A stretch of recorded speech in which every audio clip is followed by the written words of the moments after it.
conversation of money. Come on, Peter, tell us about money.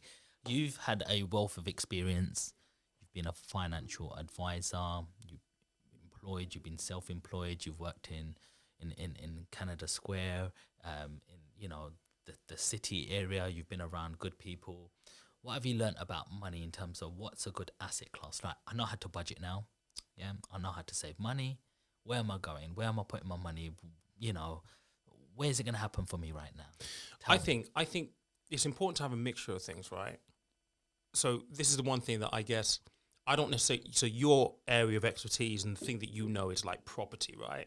Property's my thing, yeah. The stuff that I know is like market, stocks, that kind of stuff, right? Right. I try not to like step into other lanes that I'm not 100% on. Okay. I think though, generally speaking, for clients that I've always worked with, they've always had a mixture of all things, because I think property is great because it's bricks and mortar. Supply versus demand is always going to be an issue. There are not enough homes for the amount of people that want to buy and rent them, and that is good for the property market, right? That's always going to be the case. I think when you look at the stock market as well, having that as an asset class is always going to be one of the positives that you should definitely consider for a number of reasons. Tax allowances. You'll know. If you don't put your properties in, the right vehicle, inheritance tax will mess you up. Yeah. And there are certain allowances that you have in stocks that you don't necessarily have when it comes to property. So I think it's really important to have a mixture of both to make sure that you have a balanced portfolio in some way, shape or form. Because I think when you're thinking about forward planning for money and forward planning for your future, it is about, number one, tax mitigation. First of all, the financial planning. Tax efficiency.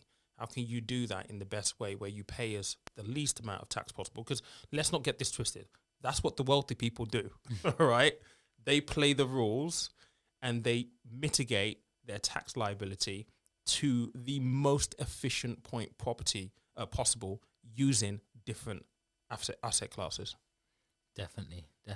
The way I've always sort of seen it, I've always seen stocks and shares quite risky. Mm-hmm. Now, it's not to say I don't have stocks and shares, but even my stocks and shares right now consists of a gold, a silver, uranium sort of portfolio. Mm-hmm. So you're using commodities, yeah? To be honest, because I'm like, well, the oldest form of money is gold. Yeah. How much for your land? 2 gold coins. Yeah. Here you go. Yeah. It's never going to go out of fashion. So why should I invest in gold itself? Mm-hmm. It's very heavy. It requires guarding and, it's quite expensive just to, have as an asset class itself. Yeah. So hang on, let me find a junior miner who mines it out, got a good balance sheet. Okay. Production costs are going to roughly be the same. But hang on, the thing they're digging out of the ground, once that goes up in value, especially when we're in an environment of inflation. And recession, yeah. Obviously, money devalues and the illusion looks like it goes up in value, but it's just, fiat currency has gone down. So it's a store of value. And then I looked a little bit more into it and I'm like, well, silver is more volatile, but it overshoots gold because there's a ratio between gold and silver. Yeah. And so once silver realizes, hey, we're lagging behind, people FOMO into that silver and it overshoots before it goes crashing down. So I was like, I'm going to grab me some of that because I can see where gold's at. Yeah. If it does overshoot, I know where to sort of sell and almost put it in that safe haven of gold again. And then I've also, top tip here for me is uranium. Hey, there's a shortage of energy supply. A lot of the power plants have been switched off. Yeah. And it's been in uranium has been in a bear market for the last 15 years. Yeah. So, hey, hang on. If I invest in uranium, soon as they turn them power plants back on, the price are not going to be $10 per ounce or something, whatever it is at. It's going to go skyrocket. And I've looked at the charts in the past, and already just by holding this for a few years, I'm 1,000x up on some of them already. Yeah. I've put $2,000-$3,000, and it's like 20,000-30,000 already on some of them. And so you don't just you diversify into diversify. So I have 10 gold miners, 10. Silver miners and 10 you sort of uranium. So are you using ETFs in index funds for these? I've actually looked at individual companies. So you've gone individual route. Okay, cool, and, nice. Some of them haven't worked out, and some of them have, and occasionally some of them come back up. But that's the whole point of diversification. Yeah. And so when I look at it, it's more like the portfolio's in profit. It's in the blue, and it's quite good. Yeah. And then I've also got some crypto also. Mm-hmm. So the way I see it is, let me save up my money and let me put it into bricks and mortar, because I can see it in front of me. Mm-hmm. Even when it goes into negative equity, I don't need to sell that asset. It's income producing. Yeah. It should cover my loans, and if it doesn't, then I'll get a part-time job to cover it, because it's not going to be £1,000 difference. It's probably going to be a couple of £100 out, you know, and I'll cover that. So there's my security. It's going up in value. Not only is going up in value, it's giving me, you know, a perpetuity, a cash flow. So there's a double bubble there.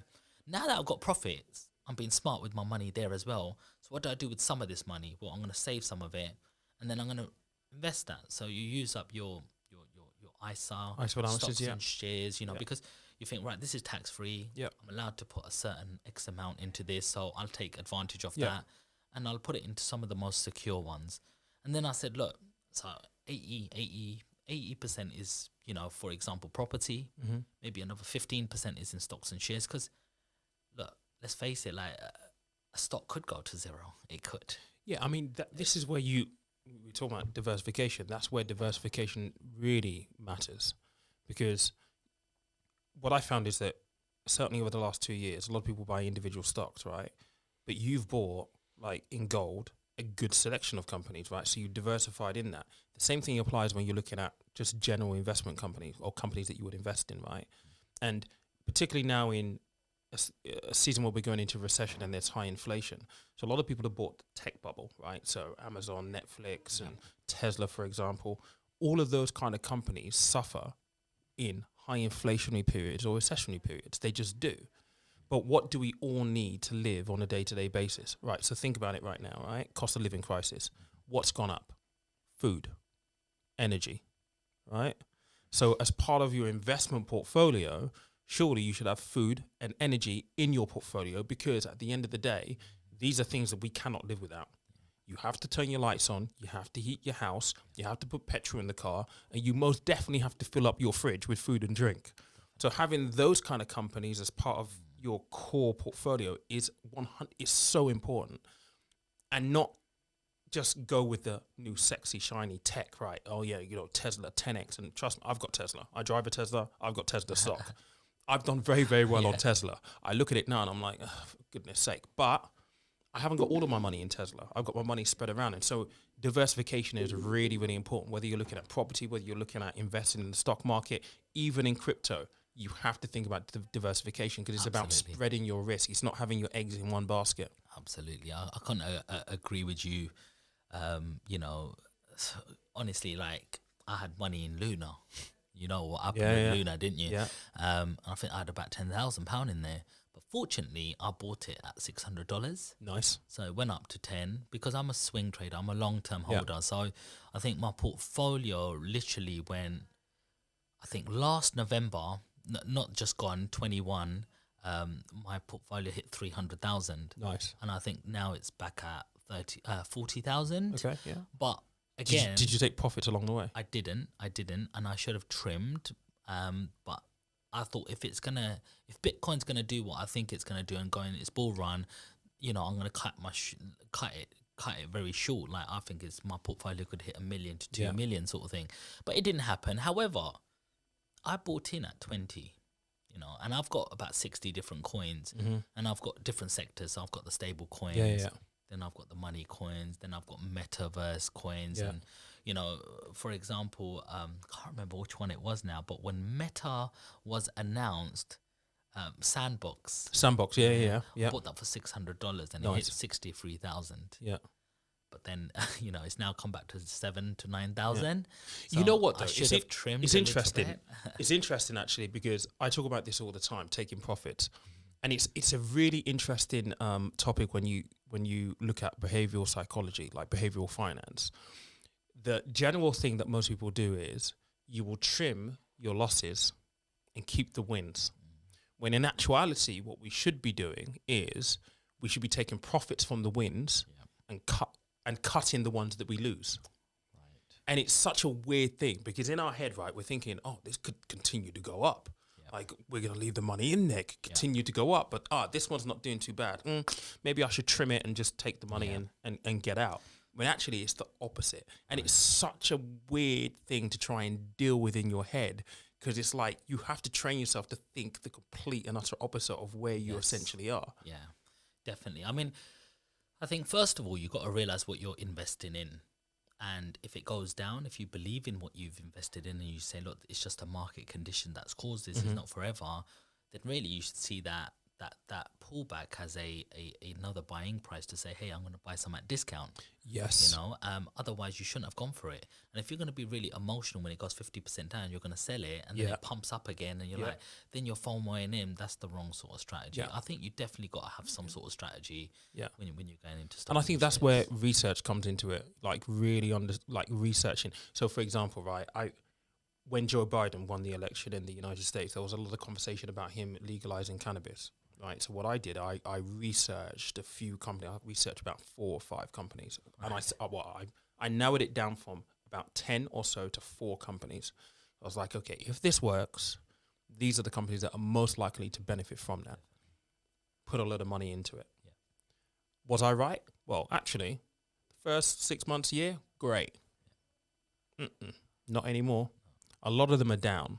And it's like now I have to look at it and be like, okay, look, is there prospect for recovery? With the way things are going in the States right now, if anyone's going to legalize marijuana properly, it was going to be the Democrats. But look at what's happening in the House and the Senate. They're losing ground. They've not had a good time at all. So then you start to revisit that investment decision. I haven't put all of my money into it. I put enough in there as an allocation of my portfolio that was, okay, like if this works, the upside is really, really good. If it doesn't matter so much. It doesn't really impact my overall portfolio. Yep. It's risk versus reward. And now I look at it and thinking, actually, you know what? It's probably unlikely that these investments will probably recover. So actually, some of them I've cut, revisited and be like, okay, if things were to turn around, which out of these 4 are the strongest ones? I've cut 2. I've still got 2 in there. And I think it's really important when you're investing, you constantly have to look at the world around you, because a lot of the performance of these companies is dictated by the world around us and being able to make informed decisions from it. But making sure that you're not putting all of your eggs in one basket, because I see too many people do this. 100. All the money into this, big bet, big win. Sometimes it doesn't happen like that though. Yeah. What are the top 4 things would you tell me if I'm looking at a stock? What should I look at? I think understanding what the business actually does. That's really, really important. And understanding that, you know, businesses are different and it depends on their business cycle and where they are in their journey too, massively. I always use the example of, you know, Coca-Cola and Pepsi. Similar companies, similar customer demographic, but actually very, very, very, very different companies. When you think about what they're diversified into in terms of their product subsets, very, very different. So understanding what the business is actually all about, who they're selling to, being able to read accounts, that will help, because you'll know very, very quickly whether or not they've got enough on their balance sheet to cover their dividend payments, or whether they're likely to, you know, reduce their dividend payments because they haven't got enough coverage in there. You'll be able to see their profit and loss. You'll be able to see business accounts they can be quite boring to read, but it's amazing when you understand what you're looking at. You can actually really understand what's going on in the business and where they're actually going. That's really, really important. And just from an investor's point of view, making sure that when you're looking at all of this information, you understand how investing in that company actually helps you on your journey. What role do they have to play? So, for example, you know, we're talking about companies like Coca-Cola, for example. Right? So I get a lot of people talk about, you know, I want to have a portfolio that pays a dividends because it's passive income, right? And I'm like, okay, why? Is it because social media? That's the thing that people talk about on social media. Why? Because the reality is, if you want passive income, you need a lot of capital to generate a good income that's actually going to impact you on a day-to-day. And that's very, very different to saying, right, I want to invest money. I want to have dividends because the dividends is just that extra cherry on top of the cake alongside the share price appreciation, right? So all of a sudden the approach is different, because if you're literally looking for dividend income, well, guess what? You wouldn't have partaken in Tesla this past 4 or 5 years because they don't pay dividends. Does it make it a bad company? No, absolutely not. So you need to understand how it actually fits into the whole purpose of why you're investing in the first place, and understanding what your why is. Definitely. If you're investing for 2 years, okay, the stuff that you're buying for 2 years is very, very different to what you're buying if you're planning for a 10-year stint in the markets. The approach is very, very different. Yes. Yes. Thank you for that. Thank you for sharing, and hope that helped a lot of our followers in what to look out for and how to do the analysis, etc. I want to quickly ask you, along your journey, obviously you've had some hardships, but you've bounced into good corporate jobs. While you're in your corporate journey, has there been any sort of losses, and have you learned anything from them? Losses in what way? Anything that pulled you back. So could it be financially or mentally, anything that pulled you and held you back that you think, oh, I shouldn't have done that and I would do it differently next time? Yeah, there's so much actually. So one of the big things that you got to remember, right? We are the product of our experiences. So going back to like my whole upbringing, foster care, going to Nigeria, like seeing the scarcity, right? Being in this school where I look like everyone else, but I'm very, very different. Then realizing, well, actually, we're actually poor. That ingrained like this whole thing of we don't have any money. Like we never had any money. Like I used to watch people who were rich or looked rich, and I'm like, I can't wear those trainers. I can't go to that place. I can't do this. I can't do that. So when you fast forward, and I'm in Canary Wharf, I worked through a few promotions. I'm now earning 100, 120 grand a year, mate. I used to listen to hip hop and R&B, like Biggie, Tupac, Puff Daddy. Dude, like it's all about the watch, the chains. It's all about to be seen to be successful, right? Material items. So what I did when I started earning good money was I would go out and just buy dumb stuff. I spent £1,000 on a pair of Balenciagas. For what reason? Looks cool. And to be frank, the chick that was in the shop was fit. With a bunch of mates, so we were like, talking, showing off. I'll buy those. I could afford it, but it was a stupid thing to do. I think that was one of the big lessons that I've learned, that especially when you get to the point where you start earning good money, the decisions that you make are really important, because at the end of the day, unless you're in full control of that income stream, it could be gone in an instant. You get fired, you have a performance review that isn't to your liking, it's gone. And then you'll start looking at, okay, I've earned all of it. And this is what I did in the end. It's like, I'm earning all this money. I've got nothing to show for it. At that point, didn't own a house. Yeah, I had a nice £1,000 suits. Yeah, I had a good number of those. I had decent watches, but had no real appreciating assets. And that's been one of the bigger lessons that I've learned. And one of the things that I talk about all the time now. It is about mindset and how you view the world, because ultimately that is going to dictate how you spend your money. Now, yeah, I've got a Tesla, I drive a nice car, got a few Rolexes, got some really nice stuff, and I don't like deny myself the things that I enjoy.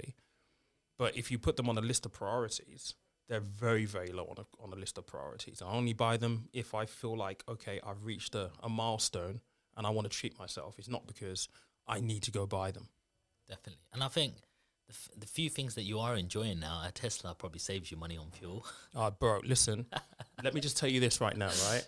Top tip coming. It's been a good and a bad thing, right? So literally buying cars, oftentimes it's probably one of the worst things you could probably ever do. But having said that though, that has probably been one of the best things that I've bought over the last 7 years. So I bought my car, I've had it for 7 years. I was one of the very, very early adopters of Tesla. And I loved the car so much, I ended up buying into the company as an investor, right? But that thing, free supercharging for life. I do a lot of miles. I put 164,000 miles on this car. Oh, wow. Right? I've never paid for charging once. Wow. I come into the city. I park for 80p for 4 hours. I don't pay congestion charge. Wow. Literally all I do is I change tires every year, and that is it. Wow. If I had that in comparison to the A6 that I had beforehand, I was putting 100, 120 quid into it a week. With all the mileage I was doing, it saved me a ton of money. Definitely.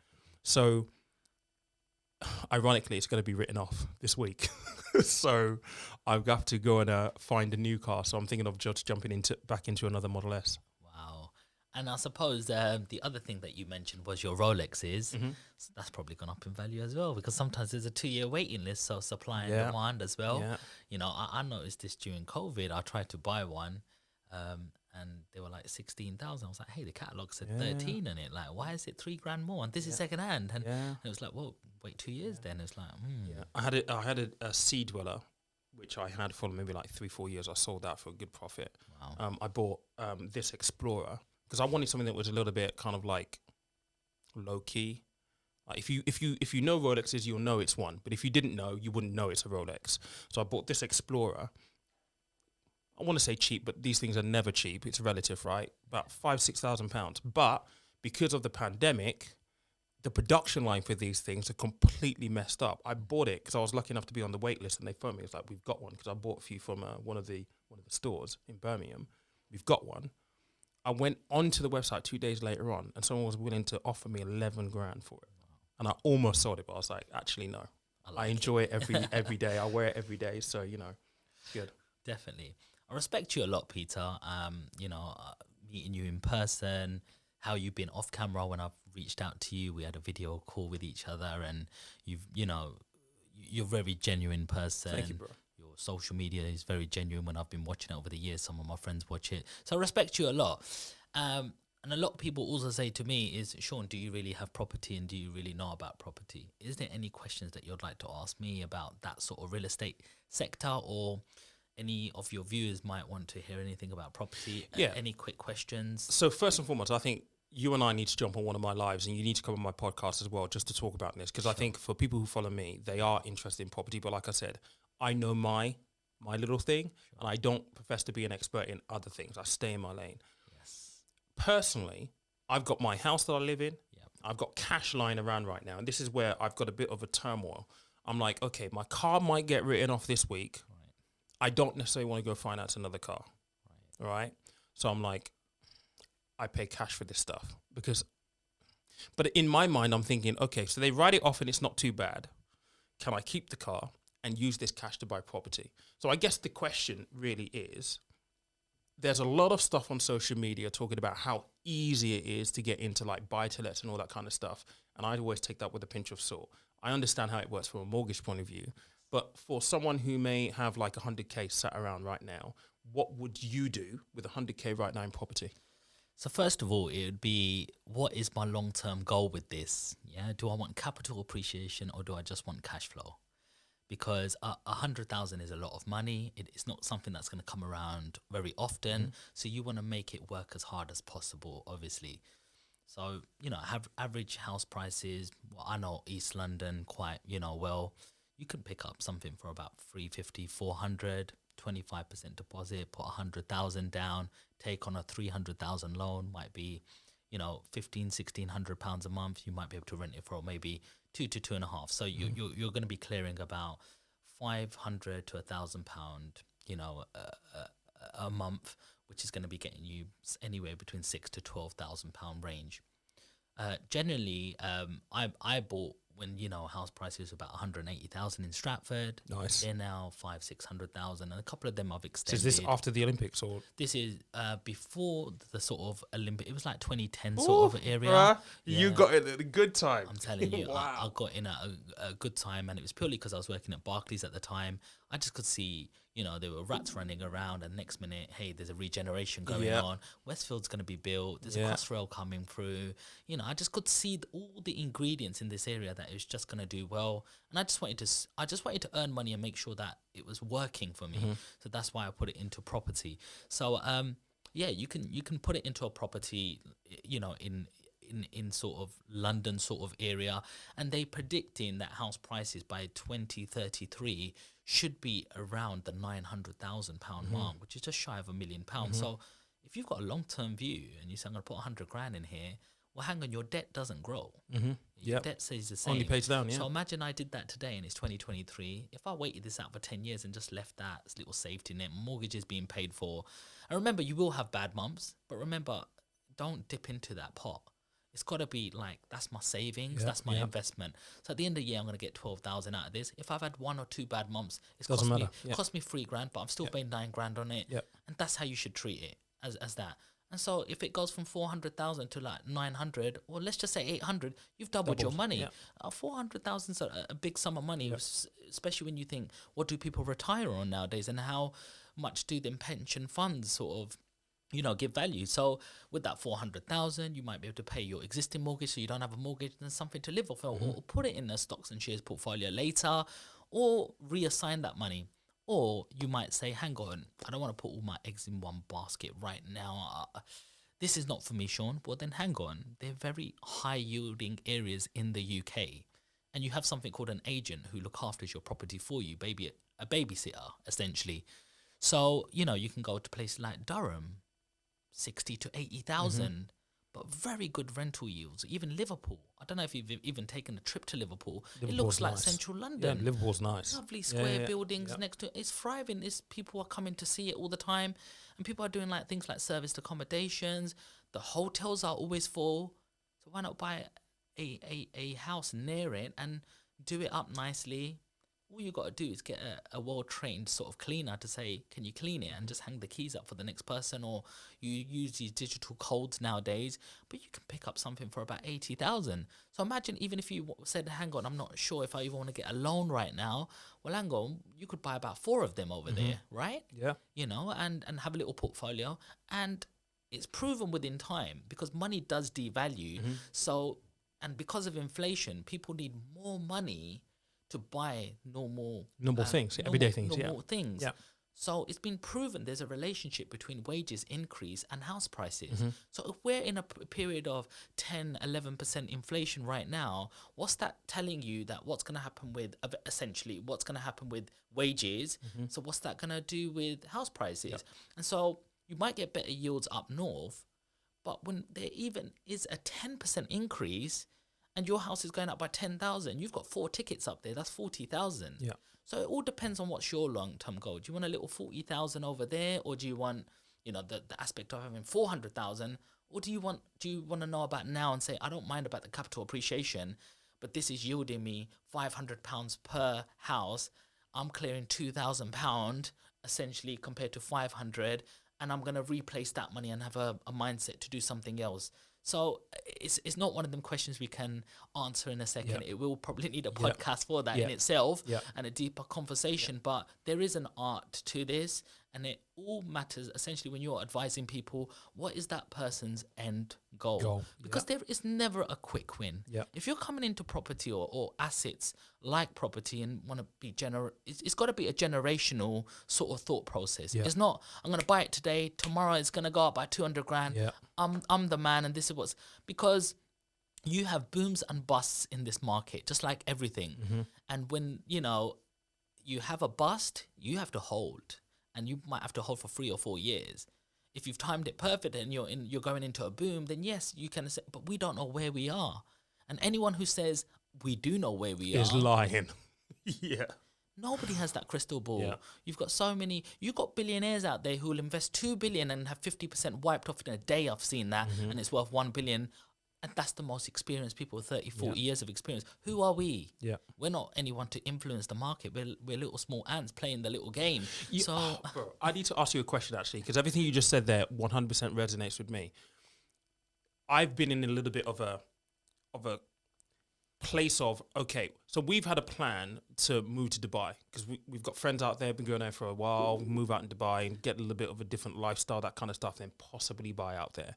So stacking cash, because we know that I want to move there with a little bit of financial security. Now we've got some cash. If we like it, boom, put money down for a house, happy days. So this whole car situation has just been a bit of it's not good, basically. I'm like, okay, if I can keep the car, I will, because frankly, the idea of putting another 30, 40K into a car for me, it's bonkers. It's like, why? Why would I do that? But you said something there when it comes to the property equation, which I think is really, really important. First and foremost, what's your goal? It's the same thing whether you're looking at property or investing. But you also mentioned something about the big boys who actually play around. Now, I watch a lot of content online. What's your opinion on people who just talk about, you know, when it comes to the property side thing, they talk about leveraging as much as possible against their property portfolio? Because you're right, there are instances where, like, listen, something can happen outside of your control around the property market and literally wipe off a load of value. And if you're not positioned correctly to wait it out, you could really get hurt in that process. Yeah, well, when the tide is out, you're going to see who's left naked. I never over leverage. It's a business. Remember that. You might see it as property, bricks and mortar, but it's also a business. There's an income and an outgoing. how much do you want to expose yourself to the risk? Why do banks ask for 25% as a deposit? There's a reason for that, you know. And if you're putting 5-10%, are you really putting your heart and soul into that business? It's not something just to put 5-10% in. You've got to put a quarter of your money to say, I'm invested in this. I'm going to invest my time, my attention to this. I'm going to make sure it works. So I definitely don't think you should over leverage, because you should. Everyone knows what it's going to be like when it's good. Yeah, it's the bad time that we have to prepare for, and we never know when that's going to come. Yeah. So you got to always position yourself in that balance to say, I can handle a 10-20% downturn in the market. And if it doesn't, then it's a bonus for me. And that's how you got to look at these things, you know.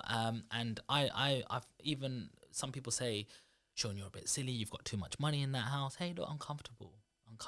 Look, if I've got, you know, a property that's worth 800 and it's got a 300,000 mortgage, I'm comfortable with that. Yeah, but then, you know? but then it comes back to what you were talking about there in terms of plans and long-term goals, because a lot of people will say, actually, you know what, there's a lot of equity in this. I'm going to take the equity out. I'm going to move on to something else. But that depends on whether you want to do that or not, whether it's within your plan to do so, and when it's in your plan. With property, you can eat along the way. This property I'm talking about that's worth 800, I've got a 300,000 mortgage. I actually bought it for 195,000.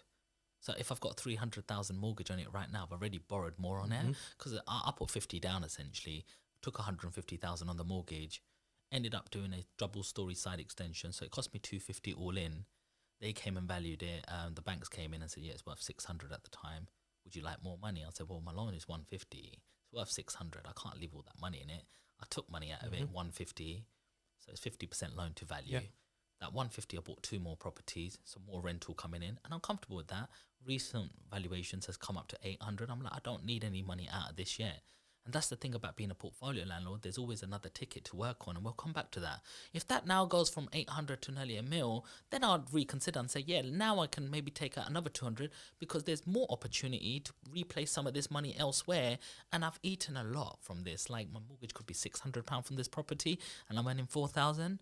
3,000, you know, 400 is quite a lot of money that you're earning. It's a business, 40 to 50,000 a year you're turning over. So it's all about calculation and balancing, and, you know, not over leveraging yourself. And you don't need to be in that place. Just buy your lottery tickets and just make sure you've got cash machines. Once the cash machines are coming and you're taking it from all different angles, then you can say, well, what am I going to do here? Do I need to leverage more? Am I going to reinvest this? Am I going to go to different markets? Am I going to re-diverse? You know, you got to look at it holistically. So yeah, I think we got to leave this one. What I've got to ask you one other question. One question. What is your goal in terms of, like, where do you see your property portfolio? What's your big goal? So I'm not really concentrating on the property side no more. I know it's a bit sad, guys. You're probably saying, look, you've got a £10 million property portfolio. I bought 2 properties in August. Very well. They're doing, you know, I think mortgage is 1,100. I'm getting 2,700 guaranteed, you know, through emergency housing, and my mortgage is done for 5 years. I've really hedged against all of these interest rates, you know, so I'm getting a good turnover, and I'm just happy. And I'm only going to go into the market if I'm getting more than 25% discount or something going up to £1 million in cash. I can throw that straight into it and refinance it later. So that's where I am very comfortable. I've got my SPVs as special purpose vehicles. You know, I've got management companies, got a holding company. I've got taking care of that inheritance tax liability. Well, you've got to plan holistically. So it's all sorted. Unless a good deal comes along, I'm not going to get, you know, dirty, you know, into the market. If it's worth it, then we'll get. And now property has become very mediocre and boring for me. But I've learned that. I've learned how to build houses. I've learned how to work as an estate agent, values of houses, what affects markets. I've got this subconsciousness from learning from my granddad, my dad, and now I'm nearly 20 years in the market myself. It's always been part of me to say you can never lose if you're buying at the right price, even in the market up or down, how to add some value, how to reconfigure, you know, all of them sort of things. So my real passion is now Sean Land. This is the brand. It's about helping other people do this journey, because there's nothing like the art of giving. Because when you give to somebody and help them feed themselves, you can't put a value on that. And it gives you a different feeling when somebody goes, thanks, Sean, you really made a difference. Or I'm so glad I've met you on my journey. It's like it was a sign meeting you. So, you know, adding that sort of value onto somebody, you know, it's my passion. I run the whole production myself through the reels and, you know, any podcasting we do. So this is me giving back. And I just want to grow a good community to eventually try to go and build schools in less privileged areas and countries. And it's very hard that if you take personal money out and invest it like that, it is very difficult because you've got certain things to run your own sort of lifestyle. I don't live lavish lifestyle, but, you know, I need to keep my train going. So how do I build another company up, you know, through myself, give value to the people, but in a way that, for example, if you had 1 million followers and said, look, guys, in my branded handwriting, you can download my A to Z of Sean Lands in property, A for asset, B for bounce back loan, C for credit rating, D for debt, E for equity, you know, F for finance. And this is what it means. Keep that in your pocket. It's only £1, guys. It's not even a price of a coffee. Got 1 million followers, £1 million would come into the pot. And then we'll say, right, guys, let me show you what's going to happen with your pound because I don't really need this. And it's not motivating me. I've got my stuff going around in the background. Let's get a flight and some hotels, and let's show you, let's go to Lagos, for example. Let's show you the lifestyle. Let's see what they eat over here. And by the way, guys, today we're meeting a minister and we're going to look at an area that's very deprived and we're going to build a school. You know, we've budgeted 200,000-300,000 for this school, and let's show you how to build a school in this infrastructure. And then we'll tell people, you know, where's the next destination? Please let us know. But in the interim, we're going to show you how to do foundation, 600 wide, 1 meter deep. The concrete comes in like this. Oh, great. You know, have some good conversations. That would be a lovely lifestyle for the next 30 years for me. I would love to leave a legacy. Have you considered of that. Setting up a charity? With it? I need to network with more people, and I need to have some good tax efficiency benefits with it as well, man. So we need to have some conversation off camera, and maybe, you know, you meet people for a reason as well. And in this sort of industry, coming on social media, I've made plenty of you know, other influencers and people who have been exposed to other things. I mean, even Samuel Leeds, I can just message him on WhatsApp and he'll reply back to me. And I'm like, hey, that guy's known to the whole UK. And I'm like, because I was also writing a book, and I'm not very good on the typewriter or the keyboard, but I found this thing that you can just talk and it just writes for you. So I'm like, great. That's how I'm going to write my book. So I've done nearly chapter 1, but I'm like, that's something in the background. I'm going to keep adding to it because it's the boy who came from a corner shop into multi-millions, you know, and I can tell that story. But we'll do things along the way, but I'm still discovering this industry myself, and just linking with great people like yourself. Well, I've got to say, like, you know, what you're doing is really important in the social media area. I think it's really important for people to see the reality behind people. Again, we build up this picture of whatever wealth it's supposed to be, and actually you get to dictate it yourself. You need people like you to be talking about it from a real place, the reality of it all, and being authentic. That's the most important thing. And I hope that anyone who's watching this takes that from this podcast. Authenticity is everything. And if you can't be authentic with yourself in what you're doing, you're going to lose your purpose, and it's going to be fruitless. Yeah, you'll get to your goals. You might achieve certain things, but it will just be empty. After all, what are you doing this for? Why are we here? What is your game? What's the whole point? Exactly. You have to have a really good understanding of what that is. And the younger you can figure that out, the more you're going to win in life. Trust me. It's taken me a good few years to really realize, actually, you know what? This is what I want to do. This is why I'm here. I want to leave my mark behind. And it's dictated everything that I've done. 100. And it's made me feel fulfilled. Like, it's okay earning 6 figures in an employed job when you hate it. What's the point? You know? Now I'm in a completely different place, and that's so important. 100. Well, Peter, thank you so much for coming on the show. Nobody goes empty-handed, so I've got a little bit of merch here for you. Cool, man. Thank you, bro. Snapback. I'm not sure if you're going to rock it, but yeah. I will rock it, man. And 100%. A little t-shirt. Thank you, bro. I appreciate it, man. Thank you. Wicked. Cheers, bro. Thanks, Sean. Nice one. Thank you for tuning in, guys. We'll leave all the social links below where you can follow Peter, Conversation of Money on most of the platforms. And I'll see you on the next one.